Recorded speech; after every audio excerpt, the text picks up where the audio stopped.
So thanks, Nicole, for joining me and for your time today. I really appreciate it. Given your extensive research and background in research on perpetrators of or men who use domestic violence, could you identify sort of 3 key insights that you've gained that you'd like to share, that you'd like others to understand? Yeah, so I think the first one, it sounds obvious, is that not all perpetrators are the same. So, men use violence for different reasons. They're more open to change. Some are more open to change than others. Some have experienced trauma in the past, some haven't. So I think really this kind of idea that we've treated men who use violence as the same and all needing the same amount of, treatment in inverted commas or the same type of intervention. I think the next stage is very much about recognising that that's not the same, just as all victims and survivors are different, have different needs, etc. That is the same for people who use violence.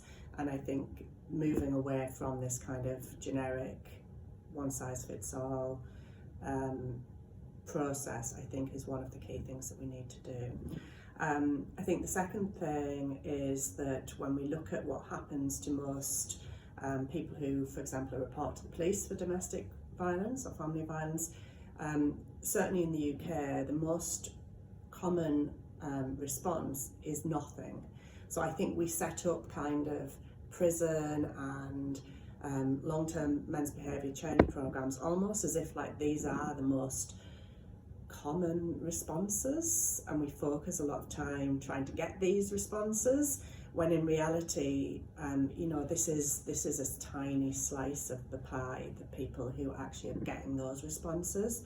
And while it's really important to keep looking at those and researching those and making sure that they're as high quality as they can be, there is a lot of incidents that we are not focusing on or responding to in just looking at those kind of slices of the pie. So I think the next area of research needs to be looking much more at what's happening to all of those other incidents in terms of, intervening, deterring, disrupting men's violence in a whole range of different contexts.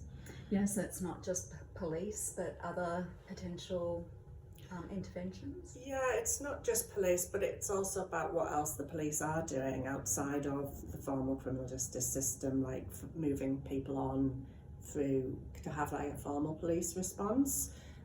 It's also looking at what are they doing with the people who aren't getting that, who for different reasons aren't getting that response. Maybe that's because of a lack of evidence or various different reasons.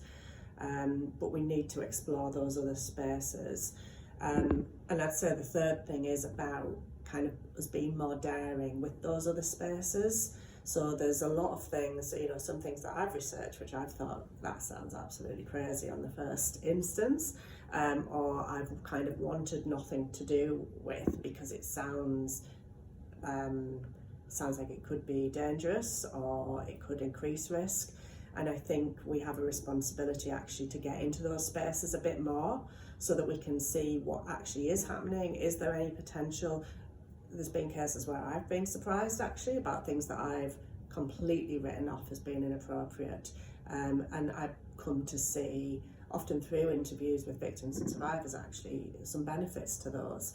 And I think we need to be able to be more open to seeing those benefits and to documenting those. So I'd like us to be more open as academics, as sector leaders, as practitioners, to things that we don't necessarily think on the grand scale are going to be useful, but for some victims and survivors actually are what they want and what they need. Could you give an example of an innovative, sort of disruptive approach, like you've just mentioned, that you've come across that you've found has held promise? Yeah, I mean, one that I'm running a trial of at the moment, which the findings will be released in around about June on our College of Policing website, because we've partnered with them on it.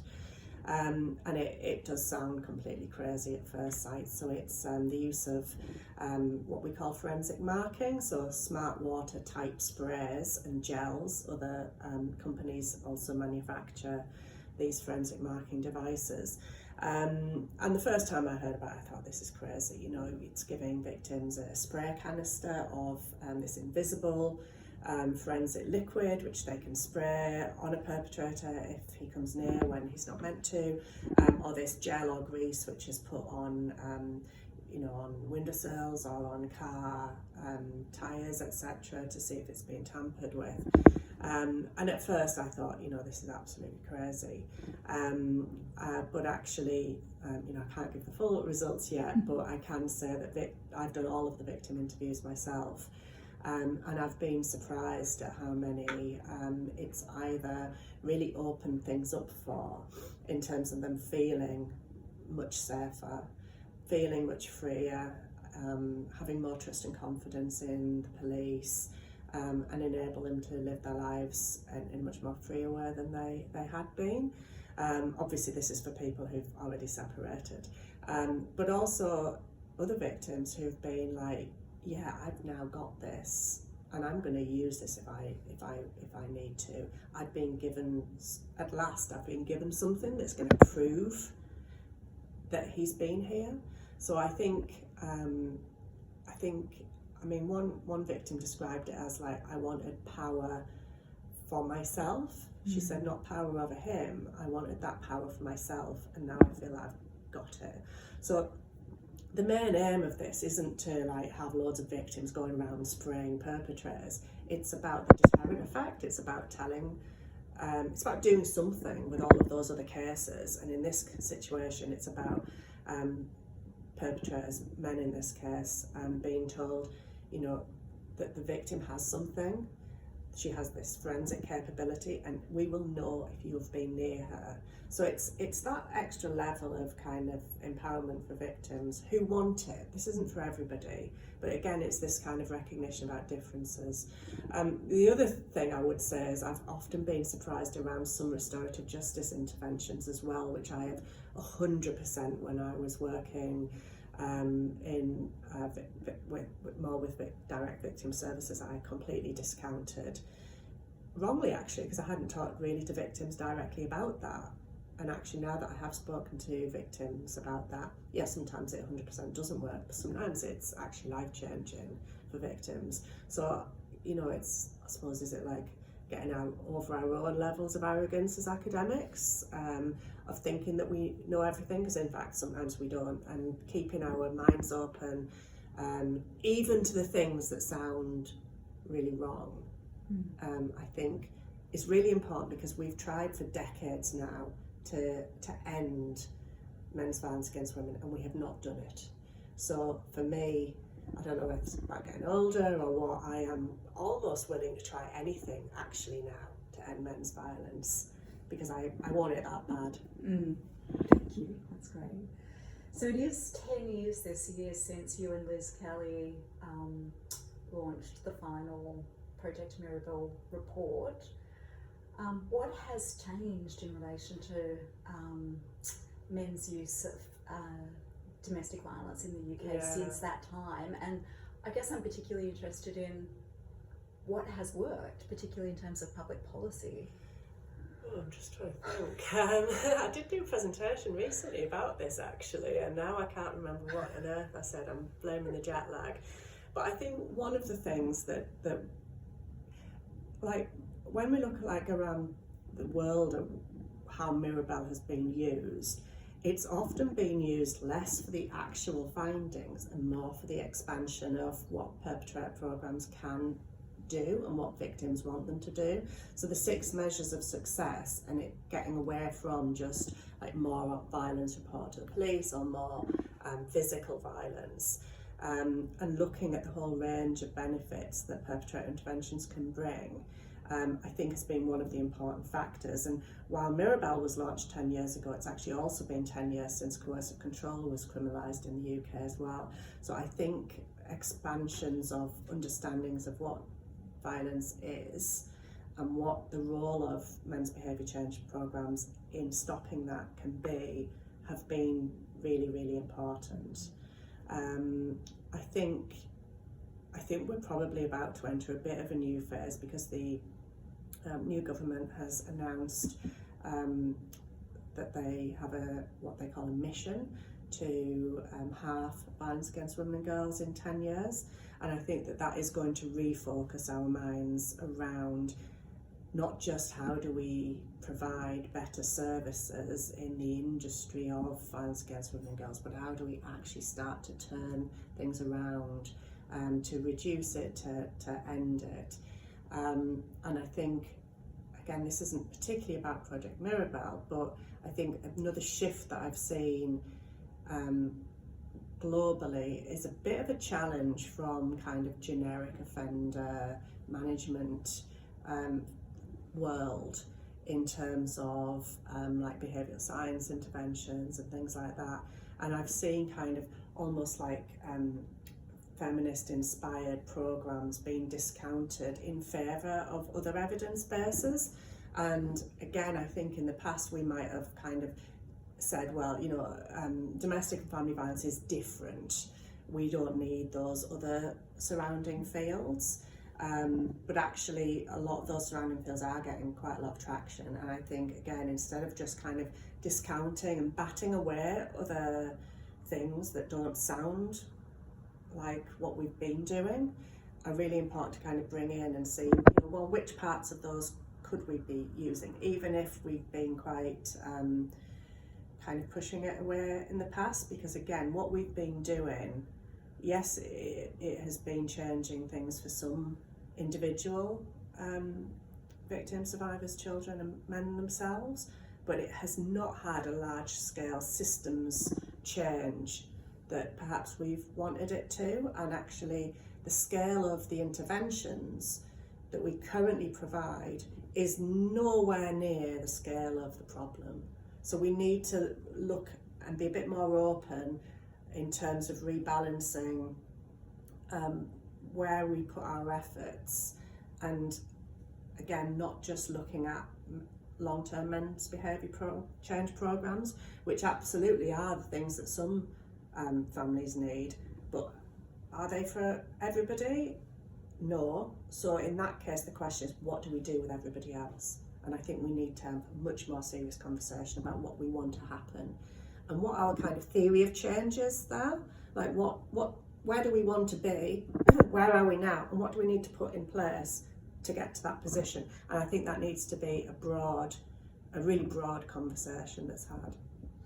I'm interested in the relationships between practitioners and researchers, and in particular how an organisation like Murder Violence and the practitioners that we have here might best be able to collaborate with researchers and academic institutions. Yeah, I mean, what we often do is we try to really kind of raise the status of practitioner voices. So, for example, in the 7 standards that we developed, Liz Kelly and I developed for the UK Home Office, we needed to look at kind of the evidence that exists in relation to and the high quality evidence that exists in relation to perpetrator interventions generally, not just men's behaviour change programmes. But we didn't want to do that without also doing focus groups with practitioners. And we did about 17 in the end, actually. We had over 300 practitioners who contributed their view and their opinion, and we were very careful. Like, we didn't have to do that, that wasn't part of the spec. But we feel that if we only use academic research, which is often quite dated, and we're not listening to practitioners in terms of what they know works, what they see work, and what is the situation now, today, because men's violence shifts and changes so much. You know, the types of violence that we were talking about and responding to 10 years ago are not so far away from the forms of violence which are being used now. Not just in terms of like recognition of coercive control, but the role of technology facilitated violence, but also the opportunities that opens up in terms of evidence gathering and etc. It's just a different place, and academia is out of date by the time it's published. Really, usually it's out of date. So really, I think academics have a really strong kind of role, and it's really important that we hold practitioner knowledge at least as highly as the most highly kind of prized academic studies. So for me, that's how we do it, and by asking questions which are interesting as well. That makes practitioners want to be involved and they want to come on board because they're interested in discussing the topic. So keeping our questions current and important and relevant, I think, is really important as well. Thank you. I've got one final question for you. How would you like to see the future of domestic violence prevention and intervention evolve over the next decade? Well, it's a hard jet lag. I think it would be hard without, but I'm using jet lag as an excuse. I think I'd like to see it much more kind of many more interventions available, and moving away from there being almost no deterrent from using domestic and family violence to a range of deterrents and a range of kind of outcomes that can and do happen if somebody is using domestic or family violence. That's what I'd like to see, that shift. And part of that shift means us recognising the differences between victims and survivors and what they want, and also the differences between people who use domestic and family violence. So I think we need to kind of open all of that up in order to start seeing big shifts in the next 10 years. Fantastic, thank you.